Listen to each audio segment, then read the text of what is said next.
Hello everyone, my name is Finley and welcome back to another X-Plane tutorial. Today we're going to be doing an updated cold start tutorial for the Gulfstream 550, and this is with version 2.07. So let's hop in the flight deck and get started. Alright, so now we're in the cockpit, and this is cold and dark just as you would load into the airplane as by default. So first thing we're going to do is go ahead to the overhead panel and we're going to arm our emergency power. And then we're going to go down and go ahead and turn on our left and right main batteries. Now, we can do this one of two ways. We can either start the EPU or we can go to ground power. If you want to do ground power, just go to ground over here. And then AC GPU, you just toggle that on. But in this case, I'll show you an APU start. So we're going to go up here and we're going to turn on our APU master. And we're going to turn on our left main pump. It really doesn't matter which pump it is as long as one of the pumps is turned on for the APU, and then we're waiting for this ready light down here. Okay, there we go. So now we can see that ready is illuminated, so we can go ahead and start the APU by clicking start. We can see EGT on the left and RPM on the right, so we'll just wait for our APU to come online. Okay, now that the APU is fully online, we can come over here and turn on our APU generator. And now the airplane has power. So now we'll see these two displays come up. And then we continue with our overhead startup checklist. So we're going to go here and turn on all of our masters. This is for the cabin, galley power, and all that stuff. We're going to go ahead and arm our power transfer unit and auxiliary pump. Go ahead and turn on the nav lights. We can leave our heats off for now. What we'll go ahead and do is turn on our APU, turn on the isolation valve, and turn on our packs. And that's overhead all set up for now.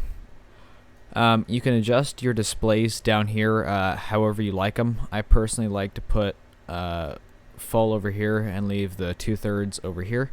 You can change it from inches to hectopascals right here. That's by going to PFD settings up here, ADI, and then you can change it down here. I like to set everything up here, so I'll put my waypoint list down here right there, and then we'll start with the IRSs.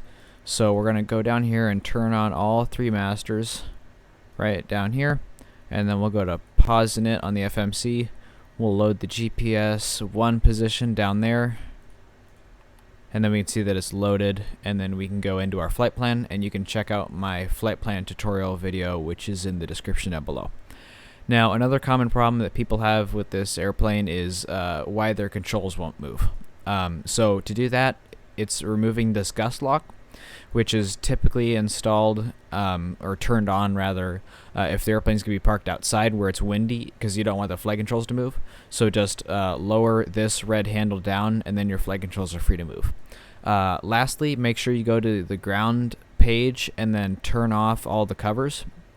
So that's all the remove before flight covers and stuff for like the pitot and also the gear pins. Alright, so we're currently sitting here on APU power with the packs on, which means that the cabin is getting fresh air at the temperature that is selected.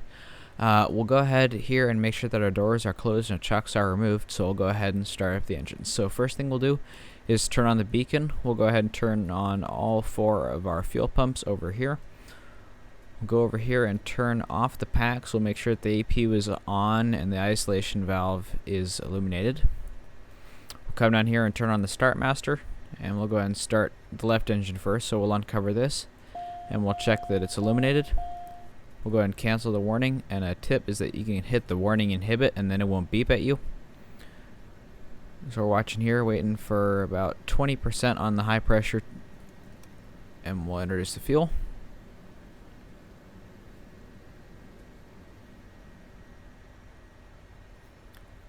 Alright, so that's the left engine started and the starter light is out. So we'll go repeat the same process for the right. So the right starter is illuminated. Again, we're looking for about 20 here on the high pressure turbine. Alright, there it is. We'll go ahead and select our fuel to the run position.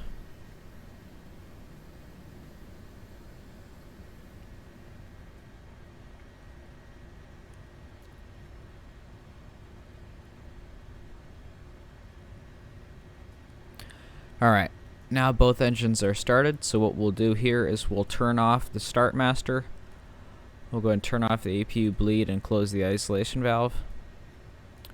We can come over here now and hit the stop on the APU, and we can see that the EGT is spooling down.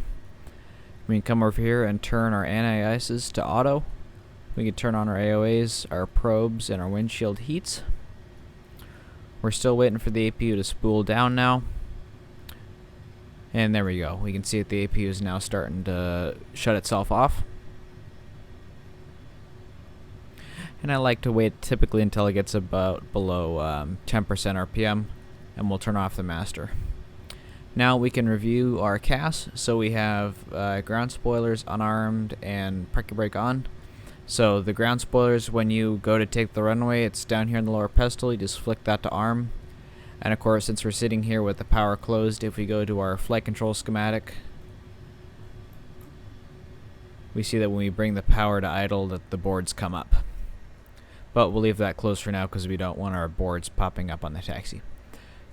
So we're not concerned about ground spoilers, and we'll reach the parking brake when we're all set to go. That is a full cold and dark to ready to taxi tutorial on the Gulfstream 550.